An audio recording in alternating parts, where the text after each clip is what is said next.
오늘 우리에게 주시는 하나님의 말씀은 사도행전 16장 6절에서 10절까지의 말씀입니다.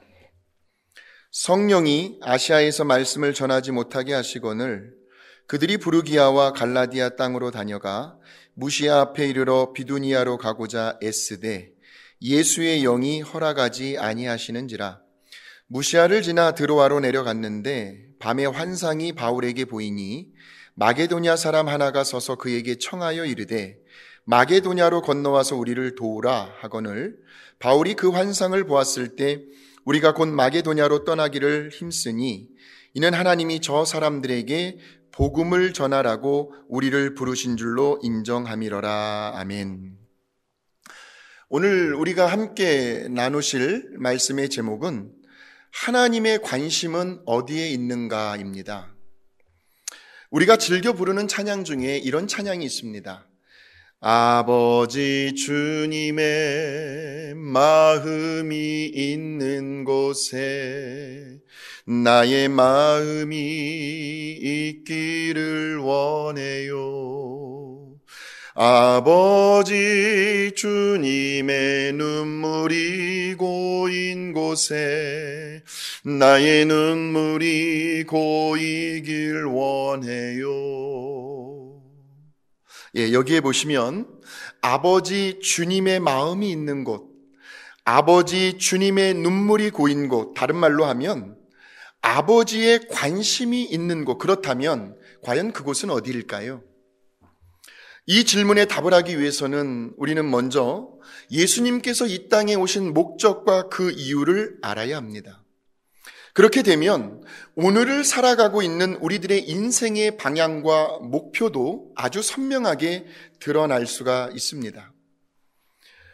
내가 왜 목회를 해야 하는지, 내가 왜 오늘도 땀 흘리고 수고하며 돈을 벌어야 하는지, 내가 왜 나라의 연금을 받아가며 살아가야 하는지, 일생 아닙니까? 한 번 사는 인생, 도대체 나의 관심은 어디에 두어야 할지를 알게 됩니다. 자, 우리 마가복음 1장 38절의 말씀을 보게 되면 이르시되 우리가 다른 가까운 마을들로 가자. 거기서도 전도하리니 내가 이를 위하여 왔노라 하시고, 예수님께서 이 땅에 오신 목적이 아주 분명히 나타나 있습니다. 한 번은요, 예수님께서 길을 가시다가 백성들에게 세금을 징수해서 걷고 있는 세리장, 오늘날로 말하면 세무서장 정도 되겠죠. 그러한 사회적 위치에 있는 마태를 만나십니다. 그리고 그를 제자로 부르세요. 나를 따라오너라.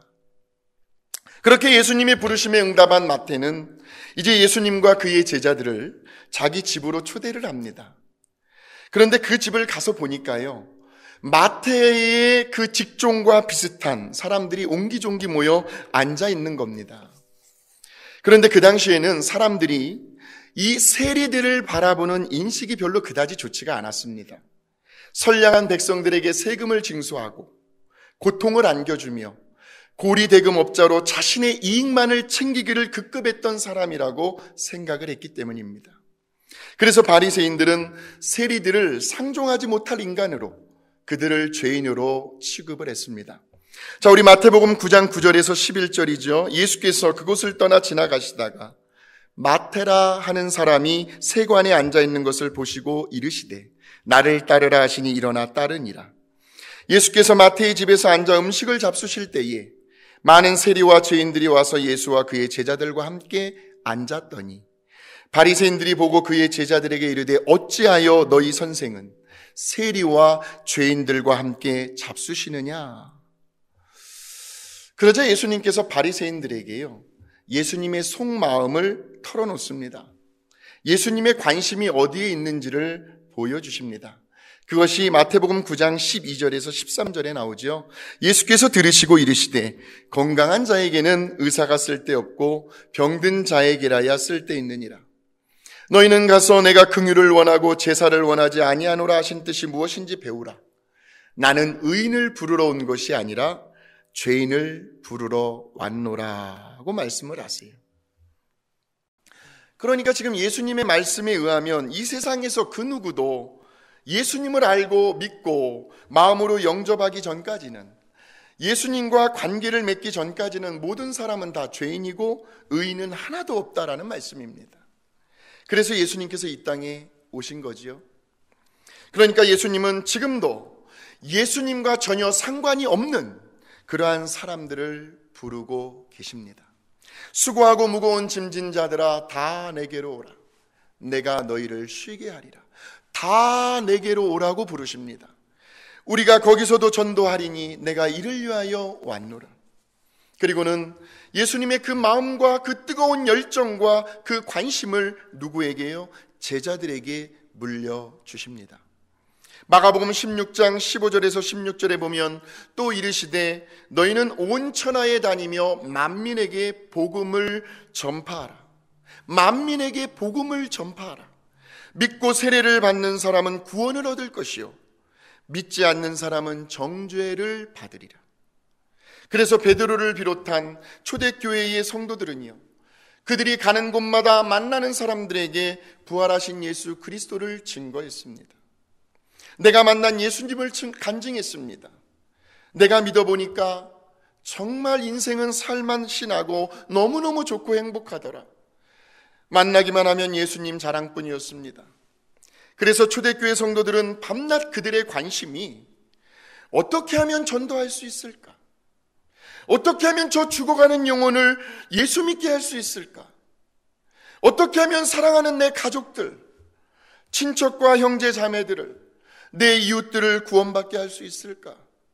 어떻게 하면 교회를 다니다가 상처를 받고 시험에 걸려 넘어져서 지금은 교회와 아주 등을 지고 있는 저 불쌍한 영혼들을 주님께로 인도할 수 있을까? 오직 전도하는 일에만 집중을 했습니다. 다른 데에 신경 쓸 겨를이 없었습니다. 온통 그들의 관심은 영혼 구원에 관한 것뿐이었습니다. 그런 그들의 마음과 열정을 우리 하나님께서 기쁘게 보셨습니다.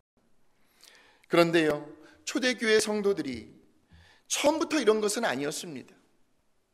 그들이 그렇게 변화되는 어떤 계기의 사건이 있었습니다. 그것이 바로 사도행전 2장 1절에서 4절에 나오죠. 오순절 날이 이미 이르매 그들이 다 같이 한 곳에 모였더니 호련히 하늘로부터 급하고 강한 바람 같은 소리가 있어 그들의 앉은 온 집에 가득하며 마치 불의 엿처럼 갈라지는 것들이 그들에게 보여 각 사람 위에 하나씩 임하여 있더니 그들이 다 성령의 충만함을 받고 성령이 말하게 하심을 따라 다른 언어들로 말하기를 시작하니라. 성령이 말하게 하심을 따라 성령이 말하게 하시는 겁니다. 그러니까 전도를 하고 예수님을 자랑하고 복음을 전하는 일은 이것은 절대로 내 힘으로는 할 수 없는 일입니다. 내가 하고 싶다고 해서 내 의지대로 되는 일이 아닙니다. 아유, 제발 전도 좀 하셔야지요. 우리가 예수 믿는 목적이 무엇입니까? 한 영혼을 구원하는 일 아닙니까? 그렇게 강요한다고 해서 되는 일도 아닙니다. 그렇다면 누가요? 그들이 다 성령의 충만함을 받고 바로 내 안에 계신 성령님께서 나에게 그런 마음을 주실 때에 성령으로 충만하고 성령에 취해 있을 때에 우리는 비로소 한 영혼에 대한 관심을 갖게 됩니다.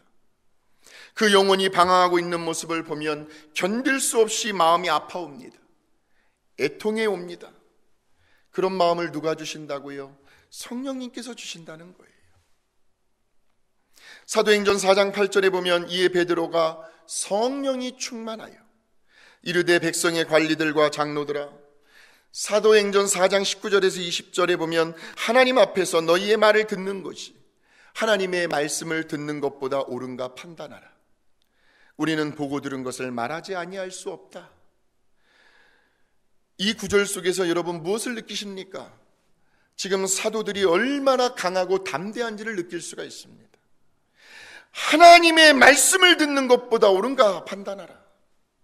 사도행전 5장 42절에 보면 그들이 날마다 성전에 있든지 집에 있든지 예수는 그리스도라고 가르치기와 전도하기를 그치지 아니하시니라. 그러니까 지금 사도들은요, 예수님이 예언하신 말씀대로 어떤 말씀입니까? 오직 성령이 너희에게 임하시면 너희가 권능을 받고 예루살렘과 온 유대와 사마리아와 땅끝까지 이르러 내 증인이 되리라. 바로 예수의 증인으로서 예수님에게 미친 한 사람이 바로 오늘 본문의 말씀 속에 등장을 합니다. 그는 성령 충만함으로 성령의 권능을 받고 성령의 인도하심에 따라서 그래서 아예 작정을 했습니다. 나는 땅끝까지 이르러 예수의 증인이 되리라. 그가 바로 사도 바울이었습니다. 바울은 복음을 전한다는 이유 하나만으로 죽을 만큼 매를 맞았습니다. 그리고 감옥에 들어갑니다. 바울을 감옥에 가두면 이제 복음 전하는 일도 멈출 줄 알았습니다. 그런데 바울은 그 감옥에서도 감옥에 있는 간수장에게 복음을 전했고 결국에 가서는 그 간수장의 가족 전체를 예수 믿도록 만듭니다. 그러니까 사도 바울의 몸은 감옥에 가두어둘 수 있었지만 사도 바울의 그 복음의 열정과 영혼 사랑에 대한 그 마음만큼은 그 누구도 가두어둘 수가 없었습니다. 그는 사나 죽으나 오직 주를 위하여 살았던 사람이었습니다. 그의 관심은 온통 영혼 구원, 복음 전파, 전도에 있었습니다. 그가 고백하는 이야기를 들어보십시오. 빌립보서 1장 20절에서 21절의 말씀입니다. 나의 간절한 기대와 소망을 따라 아무 일에든지 부끄러워하지 아니하고 지금도 전과 같이 온전히 담대하여 살든지 죽든지 내 몸에서 그리스도가 존귀하게 되게 하려 하나니 이는 내게 사는 것이 그리스도니 죽는 것도 유익함이라. 내게 사는 것이 그리스도니 죽는 것도 유익하니라. 그리스도를 위한 죽음이라면 나는 조금도 그 죽음을 두려워하지 않겠다라는 겁니다. 그리스도를 위해 받는 핍박이라면 나는 조금도 내 믿음 흔들리지 아니하리라. 내게 사는 것이 그리스도니 죽는 것도 유익함이라. 저는 이 말씀을 묵상하면서 이 말씀을 곱씹어 되새기면서 나라면 과연 저런 고백을 감히 할 수 있을까?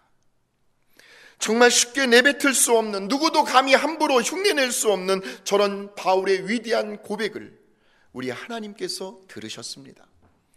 그리고 그가 고백한 대로 행동하는 것을 보셨습니다. 그리고 그 바울의 뜨거운 마음의 열정, 그 열정을 보시고 우리 하나님께서 얼마나 춤을 추시며 기뻐하셨을까? 순간 스바냐 3장 17절의 말씀이 떠올랐습니다. 너희 하나님 여호와가 너희 가운데 계시니 그는 구원을 베푸실 전능자이시라. 그가 너로 말미암아 기쁨을 이기지 못하시며, 하나님이 저와 여러분 때문에 기쁨을 이기지 못하신다는 거예요. 너를 잠잠히 사랑하시며 너로 말미암아 즐거이 부르며 기뻐하시리라. 하나님이 저와 여러분 때문에 기뻐서 어쩔 줄 몰라 하신다는 말씀입니다. 그렇게 사도 바울은 구령열에 불타올라서 오직 예수, 오직 전도, 오직 복음을 증거하기 위해서 어디로 갑니까? 소아시아로 가기로 결심을 합니다. 치밀한 계획을 세웁니다. 복음을 전할 생각을 하니까요, 가슴이 막 터질 것만 같아서 견딜 수가 없었습니다. 그런데 오늘 본문의 말씀 6절을 한번 보십시오. 성령이 아시아에서 말씀을 전하지 못하게 하시거늘. 그러니까 지금 성령님께서요, 바울의 계획을 허락하지를 않는 거예요. 다른 일도 아니잖아요. 말씀을 전하러 가겠다는데요, 복음을 증거하러 가겠다는데요, 그 아시아의 지역에 교회를 좀 세워보겠다는데요, 다른 사람도 아니고 성령님께서 맡고 계시는 겁니다. 물론 처음에는 바울이 그 감동을 부인해 보려고 했어요. 아니야, 아닐 거야, 내가 잘못 들었을 거야, 이 계획이 얼마나 좋은 계획인데 하면서 고집을 부리고 밀어붙이려고 했습니다. 그 뉘앙스가 어디에 나오냐면 우리 다시 한번 사도행전 16장 6절에서 7절의 말씀을 보세요. 성령이 아시아에서 말씀을 전하지 못하게 하시거늘 그들이 부르기아와 갈라디아 땅으로 다녀가 무시아 앞에 이르러 비두니아로 가고자 애쓰되 에스대라고 나와 있어요. 그 다음을 보세요. 예수의 영이 허락하지 아니하시는지라. 그래서 바울은 하는 수 없이 드로아라는 지역으로 내려갑니다. 거기서 잠깐을 머물게 되는데 바로 그곳에서 바울은 아주 신비한 체험을 합니다. 기도하는 중에 환상을 봐요. 그것이 사도행전 16장 8절에서 9절이지요. 무시아를 지나 드로아로 내려갔는데 밤에 환상이 바울에게 보이니 마게도냐 사람 하나가 서서 그에게 청하여 이르되 마게도냐로 건너와서 우리를 도우라 하거늘. 그러니까 지금 저 바다 건너편에 있는 마게도냐에서 지금 한 사람이 서 있는데 그가 자꾸 바울을 향해서 손짓을 하는 거예요. 이리로 건너와서 우리를 도와달라는 겁니다. 마게도냐로 건너와서 우리를 도우라. 뭘 도와달라는 것일까요? 도대체 그 도와달라는 의미가 뭐였을까요? 사도행전 16장 10절에 나오죠. 바울이 그 환상을 보았을 때 우리가 곧 마게도냐로 떠나기를 힘쓰니 이는 하나님이 저 사람들에게 복음을 전하라고 우리를 부르신 줄로 인정함이로라. 이는 하나님이 저 사람들에게 뭘 하라고요? 복음을 전하라고. 바로 복음이었습니다. 지금 마게도냐 사람들에게 있어서 절실히 필요했던 것은 복음이었습니다. 굿뉴스, 유앙겔리온. 전쟁터에서 살아남아 승리하고 돌아오는 그때의 그 기쁨을 가리켜 유앙겔리온이라고 합니다. 그 유앙겔리온 속에 복음이라는 단어만 집어넣었어요. 그러니까 복음이란 죽음의 현장에서 살아 돌아오는 기쁨을 의미합니다. 시한부 인생으로 판정을 받았어요. 이제 얼마 안 있으면 죽을 것이다. 그 소리 앞에 절망하지 않을 사람이 어디에 있겠습니까? 그런데 그것이 오진으로 판명되었을 때에 그때의 그 기쁨, 그 정도의 기쁨으로 비유할 수 있을지 모르겠습니다. 바로 예수 그리스도께서 영원한 지옥의 유황불에 빠져 죽을 수밖에 없는 우리들을 살려주셨습니다. 이것이 구원의 기쁨입니다. 내가 구원받았다 하는 그 기쁨보다 더한 것은 이 세상에 없습니다. 그 예수 그리스도가 저 마게도냐에 있는 사람들에게도 필요했던 거예요. 건너와서 우리를 도우라. 물론 바울도 이 환상을 보기 전까지는 왜 성령님께서 아시아에서 복음을 전하지 못하게 하시는지, 왜 전도의 길을 막으시는지를 이해할 수가 없었습니다. 바울의 생각과 계획은 아시아로 가서 복음을 전하는 것이었거든요. 그런데 하나님의 생각과 계획은 달랐습니다. 이처럼 내 생각과 하나님의 생각이 서로 상충될 때 바울이 훌륭했던 점은 성령님이 주시는 깨달음과 감동과 인도하심 앞에서 바울은 자신의 의지를 과감히 내려놓았다는 거예요. 그러니까 바울의 전도는요, 무슨 바울이 하고 싶다고 해서 바울이 계획한 대로 바울의 의지대로 이루어진 것이 아니었습니다. 그것은 어디까지나 철저히 기도하면서 성령님이 주시는 감동을 따라 성령님의 인도하심을 받았던 전도였습니다. 그래서 바울은 성령님의 인도하심을 따라 소아시아로 가려고 했던 계획을 과감하게 접어두고 마게도냐로 건너갑니다. 오늘날로 말하면 유럽이에요. 그래서 유럽이 아시아보다 복음이 먼저 들어가게 된 거예요.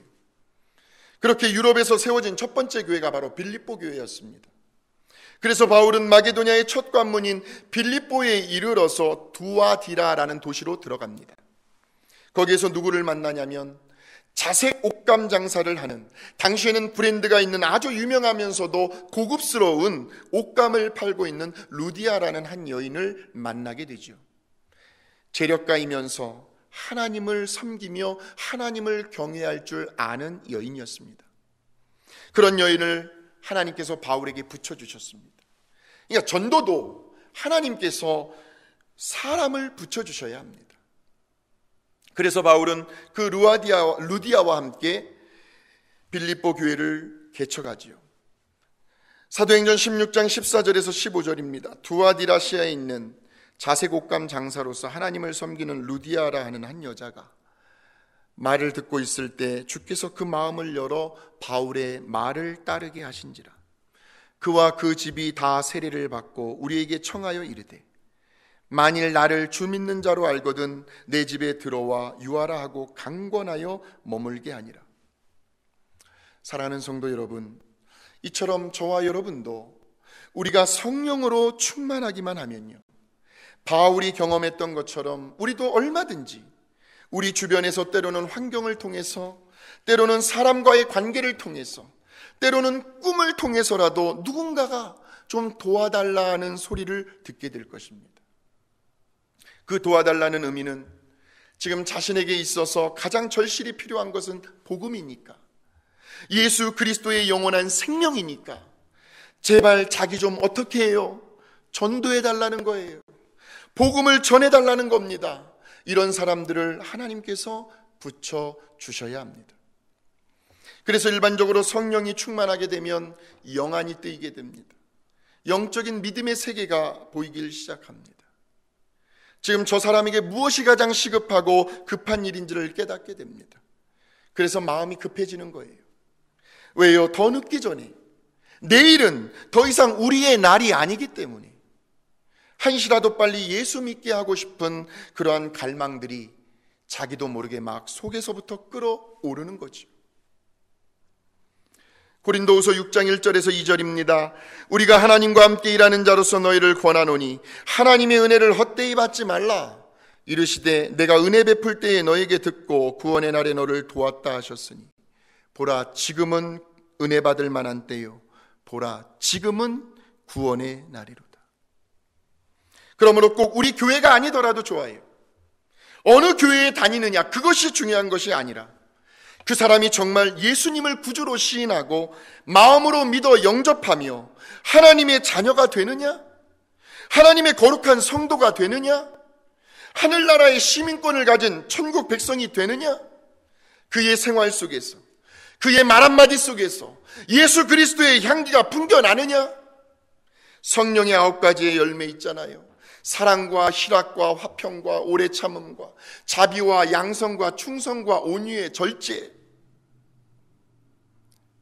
이러한 성품의 열매를 맺고 있느냐. 이것이 바로 우리 하나님 아버지의 관심사라는 겁니다. 그렇다면 이제부터는 전도에 대한 실질적인 몇 가지를 말씀드리려고 합니다. 일반적으로 우리가 전도를 할 때 보면 다들 경험해 보셨겠지만 보통 세 종류의 사람들을 만나게 됩니다. 첫 번째 부류의 사람들은 바울의 환상을 통해 본 것처럼 우리에게 좀 와서 도와달라고 손짓을 하는 사람들입니다. 사별의 아픔을 당하거나 인생의 어떤 문제로 인하여 고통 가운데 있는 사람들은 반드시 누군가의 위로와 도움을 필요로 합니다. 그래서 우리는 혹시라도 우리 주변에서 이런 사람들이 있는지 없는지를 유심히 살펴보아야 합니다. 그들의 생각과 고민을 들어주고 아픔을 함께 공감해 주며 나의 진심을 느낄 수 있도록 옆에서 함께해 주어야 합니다. 허물과 잘못이 좀 드러났어도 예수 그리스도의 긍휼과 자비로 용서해 주고 다시 한번 기회를 주고, 그리고 속으로는 하나님께 지혜를 구하는 겁니다. 성령님의 감동을 기다리는 거예요. 그리고 기회를 봐서 아주 심플하면서도 분명하게 이런 말을 해보는 겁니다.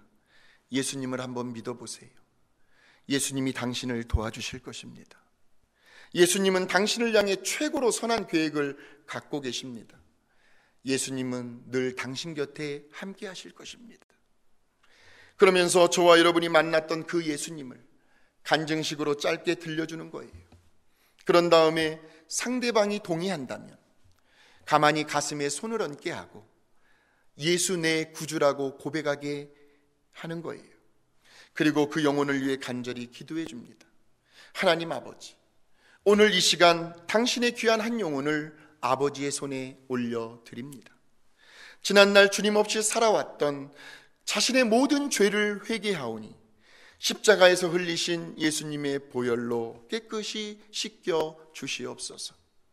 그리고 이제부터 예수님을 나의 구세주로 인정하고 내 인생의 주인으로 모셔드리기를 원하오니 주님 다시 오시는 그날까지 주님의 자녀와 늘 함께 동행하여 주시옵소서.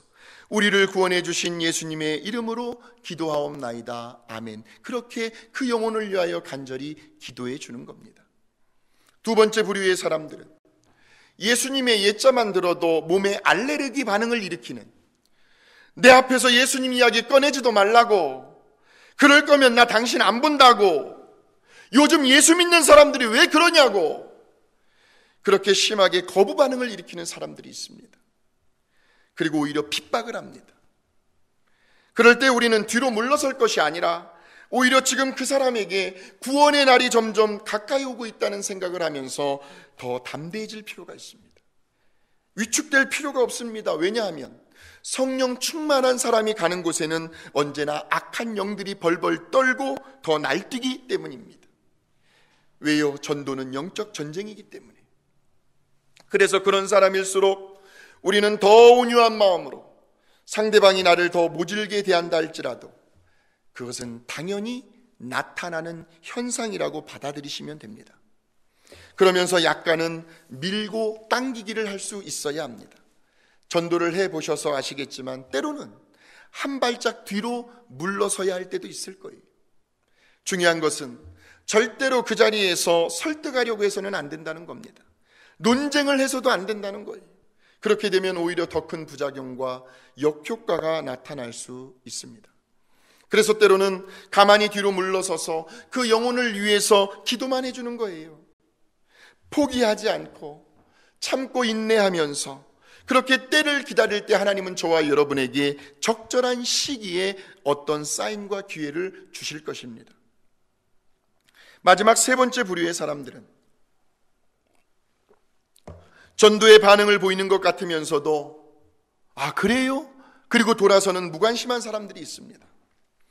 그러니까 오로지 세상적인 일에만 관심을 두며 살아가는 사람들입니다. 이런 사람들은 죽음 이후에 있을 영원한 천국과 지옥의 갈림길이 있다는 사실을 한 번도 생각하지 않고 살아가는 사람들입니다.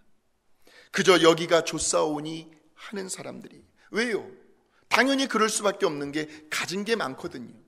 이 세상에서 누릴 게 많거든요. 그러나 이런 사람들에게조차도 우리 하나님은 관심을 갖고 계십니다. 우리가 고구마를 삶을 때요, 잘 익었는지 안 익었는지 젓가락을 가지고 수시로 찔러보는 것처럼, 그래서 우리는 때를 얻든지 못 얻든지, 그들이 우리의 말을 듣든지 아니 듣든지 우리는 그저 예수 그리스도의 복음을 전하는 겁니다. 말씀을 선포하는 거예요. 그리고는 그 열매와 결과에 대해서는 우리 스스로가 책임을 지려고 해서는 안 됩니다. 그렇게 되면 전도가 힘들어져요. 말씀의 회의가 찾아옵니다. 부담감으로 밀려옵니다. 낙심을 하게 되고 실망을 하게 됩니다. 그리고 오래 가지를 못해요. 그래서 우리는 그냥 심기만 하는 거예요. 그 복음의 씨앗을 자라게 하시고 그 사람이 예수님을 영접하느냐 안 하느냐, 그 사람이 말씀 안에서 새롭게 변화되느냐 그렇지 않냐느냐 하는 것은 하나님이 하실 몫이기 때문입니다. 사랑하는 성도 여러분, 우리 하나님의 관심은 베드로후서 3장 9절에 보면 잘 나와 있습니다. 주의 약속은 어떤 이들이 더디다고 생각하는 것 같이 더딘 것이 아니라 오직 주께서는 너희를 대하여 오래 참으사 아무도 멸망하지 아니하고 다 회개하기에 이르기를 원하시느니라. 아무도 멸망하지 아니하고 다 회개하기에 이르기를 원하시느니라. 누가복음 15장 4절에서 7절에 보면 너희 중에 어떤 사람이 양 100마리가 있는데 그 중에 하나를 잃으면 99마리를 들에 두고 그 잃은 것을 찾아내기까지 찾아다니지 아니하겠느냐? 또 찾아낸즉 즐거워 어깨에 메고 집에 와서 그 벗과 이웃을 불러 모으고 말하되 나와 함께 즐기자. 나의 잃은 양을 찾아내었노라 하리라. 내가 너희에게 이르노니 이와 같이 죄인 한 사람이 회개하면 하늘에서는 회개할 것 없는 의인 99으로 말미암아 기뻐하는 것보다 더하리라. 지금도 이렇게 잃어버린 한 마리의 양을 애타게 찾고 계시는 그 하나님 아버지의 마음이 오늘 말씀을 전하고 듣는 저와 여러분의 마음이 되었으면 좋겠습니다. 한 영혼에 대한 사랑과 그 열정이 우리 안에서 다시 활활 타올랐으면 좋겠습니다. 그리고 그 한 영혼을 만나게 해달라고, 그 한 영혼을 실족시키지 않게 해달라고, 그 한 영혼에게 가까이 다가갈 수 있는 용기와 지혜를 달라고, 그렇게 기도하면서 성령님의 인도하심을 구했으면 좋겠습니다. 영혼 구원, 전도, 그것은 비단 우리 교회를 위한 부흥이 아니라 하나님의 소원이요 하나님의 관심입니다. 이러한 하나님의 소원과 관심을 품은 우리들을 통해서, 우리 교회를 통해서 우리 교회의 새가족부가 참 잘 되고 있습니다. 이유는 하나입니다. 관심과 사랑입니다. 하나님 중심으로, 담임 목사 중심으로 새가족들을 하나로 묶어주고 있습니다. 얼마나 새가족부를 담당하고 계시는 분이 잘하고 있는지 몰라요. 절대로 새가족들에게 부정적인 이미지를 심어주지 않습니다. 좋은 점만을 나타내주고 칭찬해주고 격려해주니까요, 새가족들의 마음이 평안한 거예요. 안심이 되는 거예요. 그래, 이제 내 마지막 생애를 여기 빅토밸리 감사하는 교회에서 뿌리를 내리고 천국 가는 그날까지 이곳에서 신앙생활을 해도 되겠다라는 결심이 서도록 새가족들을 잘 인도해 주고 있습니다. 그래서인지 새가족들의 정착률이 얼마나 높아졌는지 모릅니다. 그렇게 우리 교회가 계속해서 부흥하는 시점에서 이 코로나19이라는 녀석이 터져버린 거예요. 아주 이 코로나19이라는 녀석이 원망스럽습니다. 그러나 여기에도 뭔가 하나님의 선한 뜻이 있겠지요. 물론 이제 조만간에 교회가 오픈될 텐데 하나님은 더 많은 영혼을 하나님의 소원과 관심을 가지고 있는 저와 여러분에게 보내주시리라 저는 확신합니다. 그래서 하나님은 이 지역사회가 변화되고 복음화되는 것을 보고 싶어 하십니다. 물론 우리 교회뿐만이 아니라 이 지역에 세워진 모든 하나님의 교회를 통해서 하나님은 당신의 소원과 관심사를 이루기를 원하십니다. 이 시간 우리 하나님 아버지의 관심이 우리 모두의 관심이 되어서 이 땅에 하나님의 거룩한 소원을 이루어 드릴 수 있게 되시기를 주님의 이름으로 간절히 축원합니다. 거룩하신 하나님 아버지, 이 시간 우리 예수님의 말씀을 다시 한번 되새겨 봅니다. 이르시되 우리가 다른 가까운 마을들로 가자. 내가 거기서도 전도하리니 내가 이를 위하여 왔노라. 오직 예수, 오직 복음, 오직 영혼 구원, 오직 전도가 우리들의 남은 생애의 관심사가 되어서 성령 충만함으로 성령의 인도하심에 따라 천하보다도 귀한 한 영혼을 주님 품으로 인도할 수 있는 그러한 거룩한 도구로, 축복의 통로로 우리들을 사용하여 주시옵소서. 지금은 우리 주 예수 그리스도의 은혜와 하나님 아버지의 극진하신 사랑과 성령님의 교통하심과 인도하심이 하나님의 관심이라는 말씀을 듣고 그 말씀대로 살기로 믿음으로 결단하는 우리 귀하신 성도님들 가정 위에 이제로부터 영원토록 함께하옵시기를 간절히 축원하옵나이다. 아멘.